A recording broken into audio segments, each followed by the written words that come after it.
follow up on my previous question, if one was to start doing land flipping, what does the upfront investment look like for the business? In other words, how much does one have to spend on education, operating the business, et cetera? You got to pay for the course it takes money to make money. If you're going to buy, like Jack Bosch's course, like I said, was $1,500 the last time I bought it. I have no idea what it is now.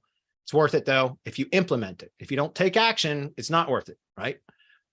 As far as startup capital, you really don't need much other than it would be good if you had a landing page that you could send people to. But there are a dime a dozen. You can go to AppSumo and find a deal that, landing page builder, whatever, just find a landing page builder, build a landing page with a lead capture form, property. Go look at mine. You can go look at alphaland.realty and model that. I'm not kidding. I have no problem with that, guys. I'm not running that business now anyways. Alphaland, ALPHA, land.realty, REALTY.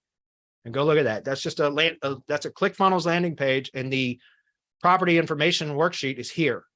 So you can see that here if you wanted to go through that and see what the survey looks like for the questions that we ask. Something else I recommend is to use an answering service, because a lot of the people that you're going to send direct mail to for property, to purchase properties or to make offers are older folks, and they don't use the PC computers. They're going to want to call. So I recommend setting up an answering service that will, with the script. Jack Bosch, I think, has a script in his course. If not, reach out to me. I've got a script you can borrow. No kidding. I'll send it to you. I've got no problem with that. I even have I use Answer Connect. But another service, this is what I use for my answering service. I've been using them since 2014. I use them for my SEO projects as well. But there's another one that is more directly set up for real estate. I've not used them, but I know a lot of people that have. It's called patlive.com. They're more geared towards real estate business. But anyway, have an answering service, have a landing page. Then you send direct mail to owners. So it doesn't cost much for that. I mean, depending on the answering service that you use, you might have to spend $200 or $300 a month on that. Landing page service, very inexpensive. You can do that, basically for free, just about. And then you just need a little bit of budget for direct mail. That's it. So, I would send out roughly anywhere between 1,000 to 2,000 letters a month, to 250 to 500 letters per week is what I would send out. And I think my overall cost with everything, let's see, offers to owners is the mail service I use, because they print and everything. Offers to owners.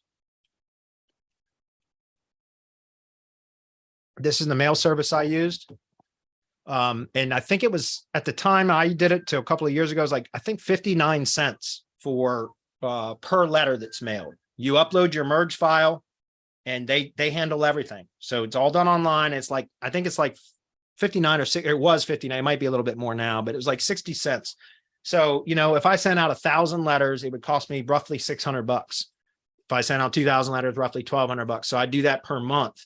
But every time I would send out, not every time, but once I especially found particular areas to target that would return a lot of responses from a mailing, I would hit that same area once per 3 or 4 months. So 3 or 4 times per year, I would hit that same county. If that makes sense, that same mailing list, because time and circumstance changes for people, right?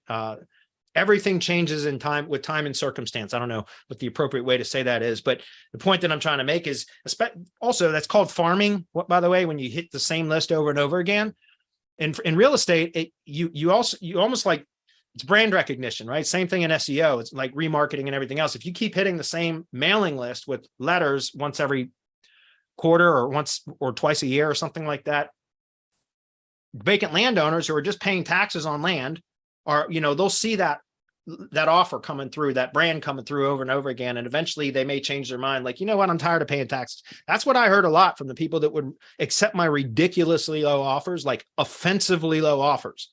I would hear that oftentimes. They would tell me, like, yeah, you know what? I'm just sick and tired of paying taxes on this damn property.